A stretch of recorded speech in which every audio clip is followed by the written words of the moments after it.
They called it a lecture, but the academy had locked the doors. No one left once the beast was wheeled in. Its cage strained with every shift of its massive body, metal groaning under the weight of muscle and fury. Each exhale was a hiss of heat, fogging the reinforced glass. The instructor gestured at the predator. A specimen designed to measure fear. Stand too close, and it will sense weakness. That was all it took. Cadets glanced around, searching for a target. Their eyes landed on the human sitting small and unarmored in the back row. Soft-skinned, clawless, forgettable.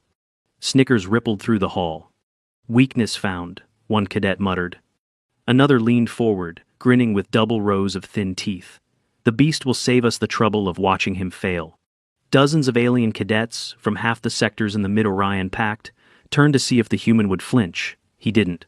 He simply sat there, one leg crossed over the other, elbows resting on the armrests of the too large, alien-sized seat. His hands were relaxed, folded loosely on his lap. He stared at the beast, not like it was something to fear, but like it was something to solve. The predator was called a Velosan hound, though no real hound had ever looked like it. It stood nearly 7 feet at the shoulder, muscle piled over muscle beneath thick black skin that rippled with every twitch. Its jaws could dislocate wide enough to crack a Terralin in half. Its eyes glowed orange, pupils vertical and hungry. A low, constant growl vibrated through its chest and into the floor, a warning to everything with ears. Cadets leaned back slightly as the Velosan snapped its jaws, slamming itself against the cage wall. The impact shook the reinforced plating. No one laughed now. But they still glanced at the human. It hadn't stopped watching him since it was wheeled in. The human blinked once. "You gonna cry?" hissed an Alari cadet, one row ahead of him. Her wings twitched. The human's name was Cole. He didn't answer her. His eyes never left the predator. The instructor's voice cut through the murmurs. "This is not a game. The Velosan does not bluff. It has no concept of restraint. It exists to challenge hierarchy through combat. The only thing it respects is dominance." More shuffling in the rows. One cadet adjusted his armored bracers. Another checked the holster at her thigh, though no one had been permitted to bring weapons inside. Observe the responses. You will be tested on the subtle markers of behavioral escalation. Note its focus, its tail movement, breathing patterns. Everyone was scribbling notes, except Cole. He still hadn't moved. The beast stopped pacing. Its nostrils flared. It pressed its snout to the glass, smearing the fog with slow, careful inhales. It didn't lunge this time. It didn't growl. Its gaze burned through the distance between them. The instructors there were two now murmured to one another near the data terminal. The creature's vitals were spiking, they said. Elevated aggression, yet the pattern was strange. Directed, calculated. Odd, one of them said under his breath. It's displaying focus behavior. Focus behavior. Singular target. The class became very still. "It's going to charge," whispered someone. "It's picking him." Another voice, low and dry, "Why him?" Cole still hadn't moved. He looked back at the beast like someone listening to a language he almost recognized. The cage whined. One of the top bars had bent a little further inward. The lock hissed steam, automatic correction pressure. Nothing unusual. This was a lecture on apex predator behavior, after all. Contained risk. The systems would hold. Then came the scream of metal. A hinge sheared loose. One of the locking mechanisms blew backward in a burst of shrapnel. The cage door lurched outward, twisted, warped. Alarms blared through the hall. The Velosan didn't hesitate. It burst from the cage, a blur of black muscle and white teeth, charging straight for the human. And the room exploded into panic. Desks overturned. Alien cadets dove over each other, some climbing walls in desperation, some activating their neural shields, though they'd been told they were off limits. One cadet threw a chair, not at the beast, but behind him, as a distraction for whatever might follow. The instructors yelled conflicting orders. Activate the countermeasures. Seal the doors. Get down. The beast ignored them all. It had locked on. Claws carved gouges into the polished stone. Breath thundered from its nostrils. The ground trembled beneath its weight. It aimed straight for the back row, straight for Cole. He didn't run. He didn't scream. He didn't even rise. He just stared. The Velosan launched forward, mouth wide, the roar forming in its chest like a rising earthquake. Time stilled for everyone else. And the human did not move. The Velocin's roar began like a storm in its lungs, a deep seismic rumble that swelled into something more than sound. It struck the chest before the ears, a bone-shaking pressure wave built to paralyze prey. It was the sound of predation honed by breeding tanks, engineered instincts, and 30,000 years of apex conditioning. It was halfway through the lunge when that roar stopped. No warning, no impact. Mid-air, the predator's jaws hung open. The sound died in its throat like a flame snuffed by cold wind. Its hind legs hit the floor first, scrambling to slow. Muscles locked, ribs flaring. Then its front limbs landed hard, claws screeching against stone. It slid another meter. It stopped 2 strides from Cole. Silence. The cadets frozen against the walls barely understood what they were seeing. Some still held chairs defensively. One had activated a temporary cloak, his outline still flickering beside the exit. Another was whispering a prayer in the clicking dialect of Solari Delta, though his voice cracked halfway through it. But the beast didn't attack. It stood there, hunched, trembling. Its mouth was still open, but no sound came out. The muscles in its shoulders rippled not in preparation, but hesitation. Its eyes, still fixed on Cole, seemed caught between instinct and something it didn't know how to process. Then it lowered its head. Just a few inches at first, a subtle tilt. Cole didn't move. The Velocin's breath puffed out in short, fast bursts. Its chest expanded and deflated like it had run a mile. Still, it didn't lunge. It inched one forepaw back, claws scraping with restraint. The cadets stared, many of them too shocked to blink. Cole had not raised a hand. He had no weapon, no armor, no pheromonal dampeners or psychic shields, nothing defensive at all. Yet here the Velocin stood bowed, silent, head low. One of the instructors, Commander Rital, tried to re-engage the beast's neural override. The implant should have locked its motor functions the instant the cage failed. But the readings made no sense. No override response, she hissed to her colleague. No kill instinct. The aggression curve just dropped. Look at that, it's showing deferral posturing. Deferral? Whispered Instructor Pavak. To him? One cadet near the front finally breathed. It's afraid. The words crawled across the room like an infection. The Velocin shifted again, lowering its body further, now belly close to the ground. Submission behavior. Defensive posture. Head down, limbs tucked, eyes half-lidded. Toward the human. Cole blinked once, slowly. Then he exhaled. He didn't speak. Not yet. He stood calm, measured, without rushing, and only then did everyone realize how small he looked next to the beast. It towered over him still, despite being crouched. Its shoulders alone were wider than his full frame. If it chose to react violently, no one would have been fast enough to intervene. But it didn't react. It stayed low. Cole stepped forward once. Just once. The Velocin let out a soft chuff and lowered its snout until it was nearly touching the floor. Its entire posture had gone limp, not injured, not sedated, obedient. Someone near the left wall dropped their datapad. No one picked it up. Cole knelt beside the beast. "Easy," he murmured, "I see you." The words weren't special, but the way he said them was, not soothing, not commanding, just present. One of the instructors tried to reassert control. "Cadet, return to your seat. Do not engage the specimen." Cole didn't look up. He gently extended one hand, palm open, and placed it near the beast's massive front paw. Not touching. Just near. The Velocin sniffed it once, then again. A low sound vibrated from its throat, not a growl, but something deeper. Conflicted. Then it rested its massive head on the stone floor, inches from Cole's boots. The room was dead silent. Even the alarms had quieted. It was Pavek who finally whispered, "This isn't protocol." And Rital replied, "Neither is this." Cole didn't smile, didn't gloat. He simply stood, dusted his hands against his thighs, and stepped back. The beast stayed down, tracking him with those ember-glow eyes, still quiet. One cadet, a bipedal silicate from Ominar, asked the question none of the others dared. "What did you do to it?"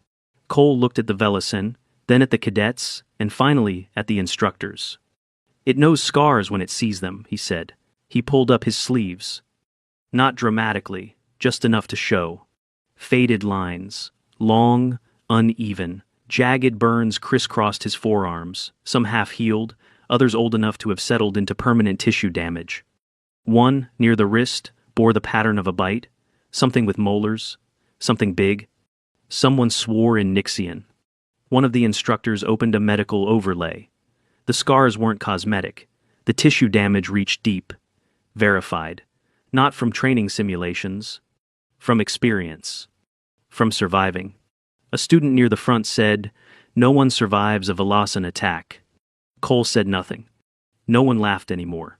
The lecture ended without a dismissal. One by one, cadets slinked from the room in shaken silence, giving Cole a wide berth as if he'd sprouted venom sacs in the last 10 minutes.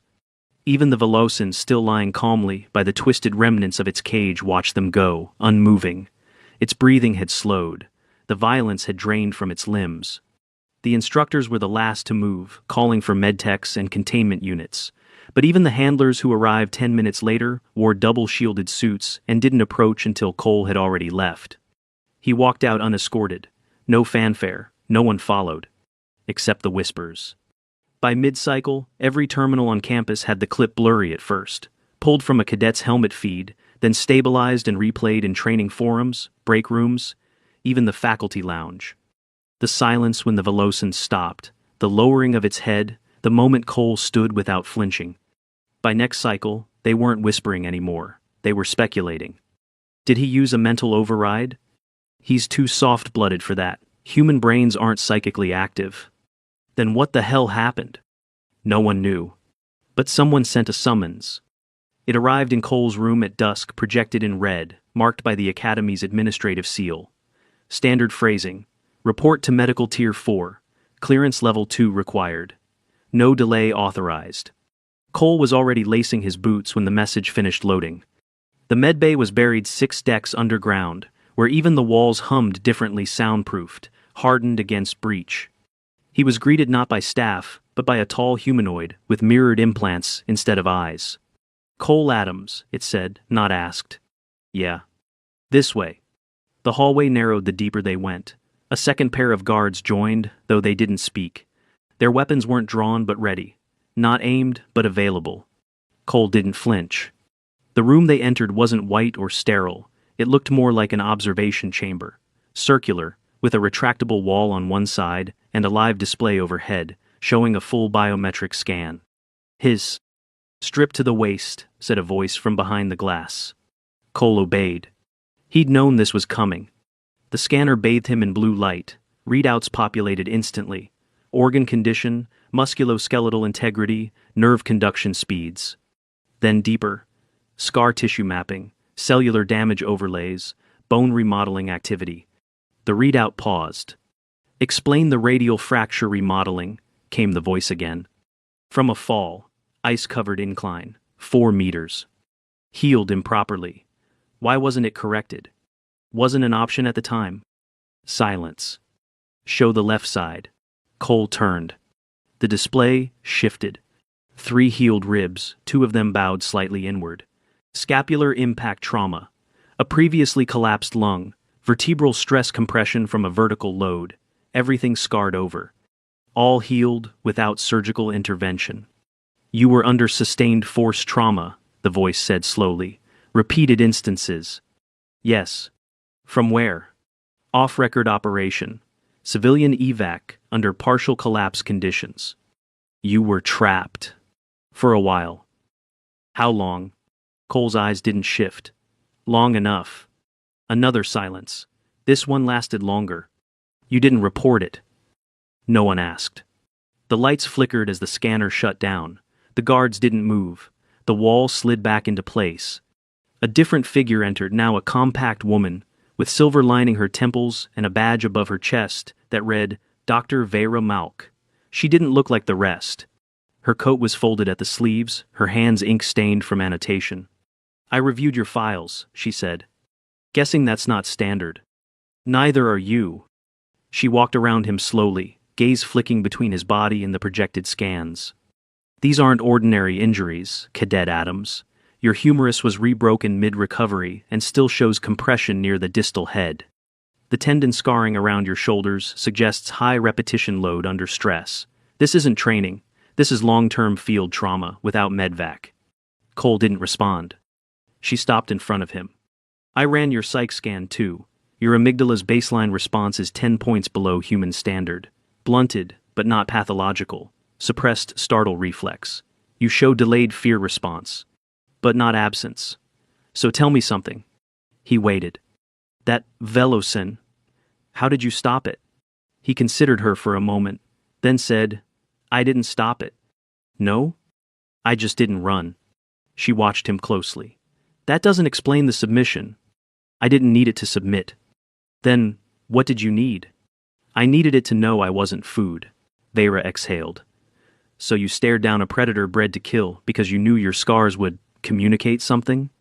Not exactly, but I know what pain looks like, and so do they.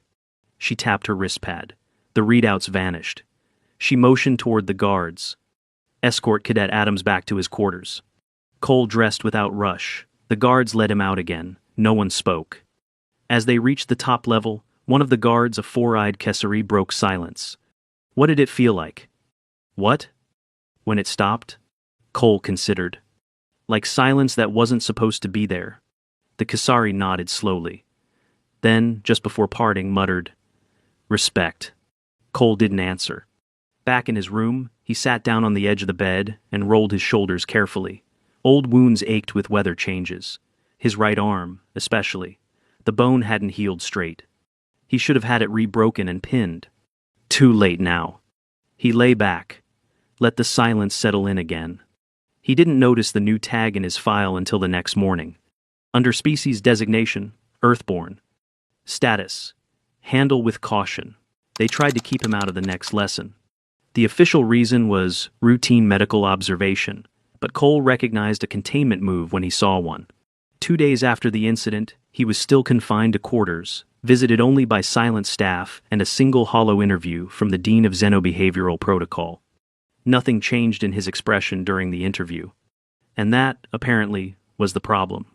The Academy, famed across 7 sectors for training elite command tacticians, didn't know what to do with someone who'd stared down a Velocin without so much as flinching.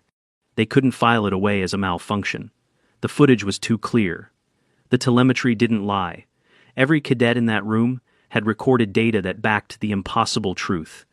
So, they filed it under observation instead. But the predator wasn't done. It refused to eat, refused to move.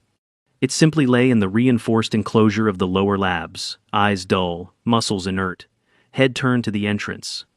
Waiting. 3 handlers tried to approach, 2 were growled away. 1 received a warning bite, non-fatal, but enough to hospitalize him with a fractured femur and 26 stitches. The instructors tried to override its behavior again. Nothing worked. It wasn't enraged. It was waiting. Send the human, said Rital, arms crossed, eyes fixed on the containment feed. It's fixated. Stimulus reintroduction may restore its drive cycle. No, said Pavak. The cadet is not Academy property. Neither is the predator. It's a prototype under classified behavioral study. The boy has already proven dominance. If we push further, we blur the chain. Rital didn't answer. She watched the monitor again.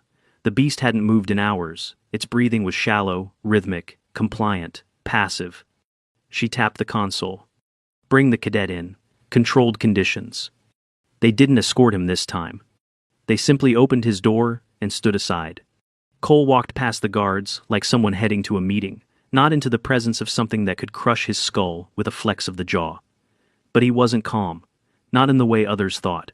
Inside, beneath the control, was memory, pain, folded carefully into silence. The same way he folded a shirt, square, habitual, with the edges tucked so no one saw how worn it really was. When the lift hissed open onto the lab floor, the Velocin raised its head immediately. Cole stepped through the threshold. The beast stood. Not pounced. Not lunged. Just stood, back legs unfolding, spine stretching, a long exhale rumbling from its chest. Then, it stepped forward. The handlers froze. Don't move, said one. Cole ignored him. The Velocin approached until its breath warmed his shirt. Then it sat. A low rumble, echoed, not aggression, not warning, something closer to acknowledgement. Cole let it come. Then, gently, carefully, he extended one arm. The beast leaned into it. Its massive head brushed his side, pausing there, not pressing hard, just enough that he could feel the slow thrum of blood and warmth beneath the beast's skin. From behind the glass, Pavak stared in disbelief. "It's not posturing," he said. "That's not fear, that's imprinting." Rital didn't speak. She was watching something else now. The scars on Cole's arms, the way his left shoulder didn't quite sit right. The slight shift in balance when he turned. Signs of pain long lived in, not endured, acclimated. She understood now. The predator had seen the truth before any of them. This human wasn't fearless. He was familiar. Familiar with threat, with violence, with pain that doesn't kill but doesn't leave either. She keyed into the console again. Update the cadet's file. Full behavioral clearance. Pavak frowned. "Are you authorizing partnership?" "No, I'm recognizing it already happened." The rumors evolved quickly. At first, Cole was a fluke. Then, a myth. Then, something like a challenge no one wanted to lose against. The Kasari cadet, who once mocked him, now avoided eye contact. The Elari with the twitching wings asked a quiet question after tactics class. "Did it hurt?" Cole looked at her. "When it stopped biting?" "No," she said softly. "When it didn't." He paused. "Yes." He didn't say more. She didn't ask again. On the 6th cycle after the incident, the Velosin was moved. Not to isolation. To the field chamber, where it waited beside the simulation pads, watching cadets pass like a patient instructor. And Cole? They assigned him to solo scenario analysis, said his tactical risk profile was too high for group training, but no one argued with him now. Not even the senior cadets, not after the new file tag became public. Not after they saw what it said. Name: Cole Adams. Species: human. Earthborn. Status: behavioral clearance level 4. Note: subject demonstrates non-standard apex interaction. Handle with caution. Reassessment required before dismissal. Recommended for Tier 1 survival protocol instruction. And below that, a single line in red. Velosin. Response classification. Subordinate. Not defeated. Not broken. Subordinate. To the soft-skinned, scar-marked boy from Earth. The Academy never said it officially, but the change was clear. Cole walked the corridors without a shadow behind him now. Cadets didn't step aside, exactly they hesitated, as if they had to recalibrate their assumptions before crossing his path. As if passing too close might trigger something unpredictable. But Cole wasn't unpredictable. He was consistent. First to arrive, last to leave. He didn't speak unless necessary. He didn't interrupt. He passed his physical assessments with scores just above average, but never drew attention. Only the instructors noticed what lay underneath, how he moved, like someone who didn't trust the floor, who checked corners without thinking, who always knew where the exits were, even in places without doors. It was a heavy sort of calm. And the Velosin followed him. Not through corridors, security wouldn't allow that, but when they entered shared environments, the bond became obvious. The predator didn't posture, didn't growl. It paced beside him during observation drills, obeyed nonverbal gestures with eerie precision, and ignored every other cadet like they were background noise. Most assumed Cole had trained it. They were wrong.